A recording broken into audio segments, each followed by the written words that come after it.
Does your Sunday evening feel like a horror movie opening? You know that feeling, right? When the thought of going to the office on Monday makes your stomach sink. It's not one big problem, but lots of small, irritating things that make you wonder, am I going crazy? Or is my office actually toxic? This toxicity is sneaky. It does not show up dramatically. Instead, it shows or it slowly eats away at your confidence and your energy. So, let's break down those quiet warning signs that your career might be at danger and what can you actually do about it. Red flag number 1, confusing goals and unclear roles. The first major red flag is constant confusion. Do your tasks change every single day? On Monday, your boss says project A is the most important thing. On Wednesday, he is asking, why haven't you have completed or finished project C, a project that you were never told about? You feel like you can never win because the target is always moving. This is not just bad planning, it's a red flag because it makes success impossible. When your role is not clear, you don't know what to do, which leads to frustration and a constant feeling of failure. Red flag number 2, micromanagement. On the other extreme is a control freak boss who stands on your head for every small thing. This is not about being involved, it's micromanagement and it shows as total lack of trust. Maybe your boss wants to be CC'd on every single email, demand to approve a one line reply, or rewrites your work just to add their own style. This type of management kills your creativity and confidence. It sends the message, I don't trust you and I don't trust your job. Over time, you start feeling powerless and become someone who just follows the orders instead of being a valued professional. Red flag number 3, a culture of glorified overwork. Does your office treat burnout like a medal of honor? Listen for phrases like, hey, we are a family, which is often a code for, we will make you work all the time. While hard work is good, a toxic culture praises and normalizes overworking.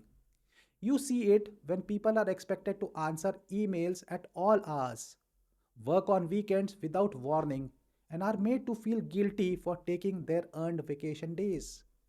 If you constantly get work messages late at night, that's a huge red flag. It shows the company sees its employees as machines to be used, not as people to be supported, leading directly to burnout. Red flag number 4, high employee turnover. Take a look around you. Does your company feel less like a team and more like a bus station?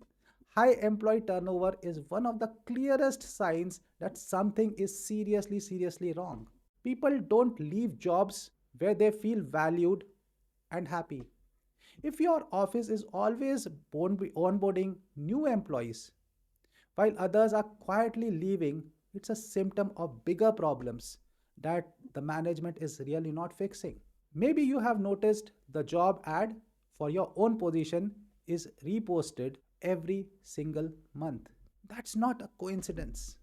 It's a proof that the culture is driving people away. Red flag number 5, unfair treatment and favoritism. Does it feel like there are two sets of rules? One for the managers, favorites, or what we term in Hindi as chamchas, and other ones like you. That's a red flag of favoritism. It might show up when a less qualified but a well liked colleague gets a promotion, or when the best of the projects always go to the same few people. Maybe one person's mistakes are laughed off, while your mistakes are just put under a microscope. This is not just being unfair, it kills the team morale and destroys any trust you have in your boss. Red flag number 6, just joking or harassment for that matter. Arey, just joking, yaar. Why are you taking it so seriously? If you hear this after an uncomfortable comment, see it as a giant red flag.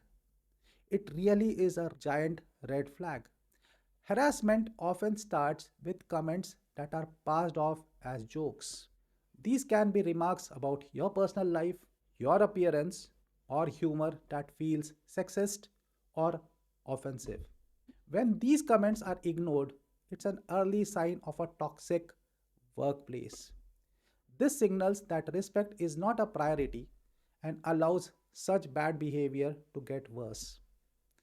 Red flag number 7, bullying and social exclusion.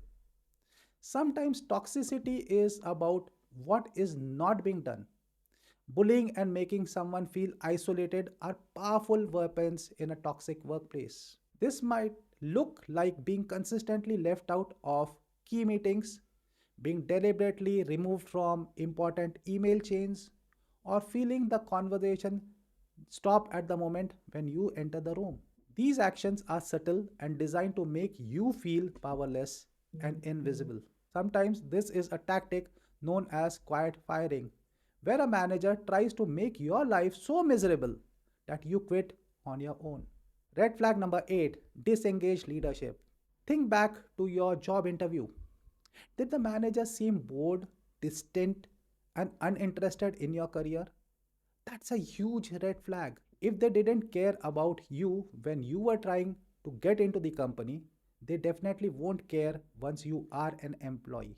This leads to a place where you feel completely undervalued.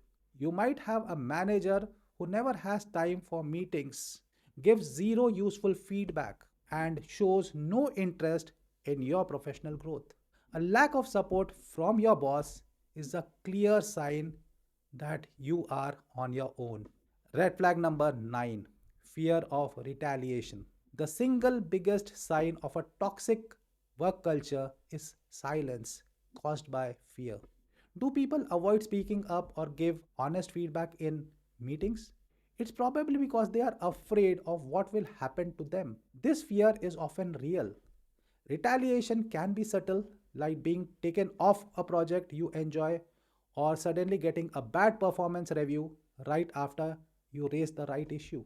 When employees see that speaking up leads to punishment, it creates a scary environment where bad behavior is never reported or fixed. That silence does not mean everything is fine. It means people don't feel safe. So you're nodding along, and some of these flags feel very real. It's stressful, but you are not helpless. It's time to stop feeling like a victim and start thinking smartly.